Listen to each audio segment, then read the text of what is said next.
आज खूप दिवसांनी आज कार्यक्रम झाला खरं तर. आणि काय होतं की पब्लिक खूप असली ना की मागच्या लोकांना कार्यक्रम दिसत नाही, म्हणून थोडंफार गडबड होत असते.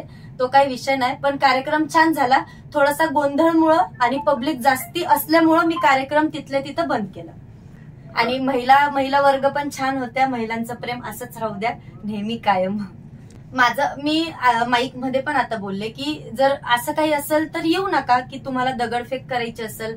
आज प्रत्येकाच्या घरात एक आई आहे, बहीण आहे. आम्ही पण एक कलाकार आहेत. आम्ही म्हणजे तुमचं मनोरंजन करायला येतो, तर तुम्ही कार्यक्रम व्यवस्थित नीट तुम्ही एन्जॉय करा.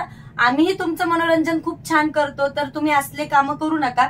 आणि नाहीतर मग येऊ तर नका, नाहीतर मग एन्जॉय तर करा. नाही बरोबर. उलट असं झालं तर मी कार्यक्रम लगेच बंद केला. मी कार्यक्रम काही चालू ठेवला नाही. पण इथल्या पुढच्या मी आयोजकांना आणि मी मागही म्हणते की प्रत्येक नाही का आयोजकांना की बंदोबस्त व्यवस्थित करा, की कोणी मारफेक नको करायला. जर असं झालं तर मी इथून पुढे कार्यक्रम बंद करते आणि करणार.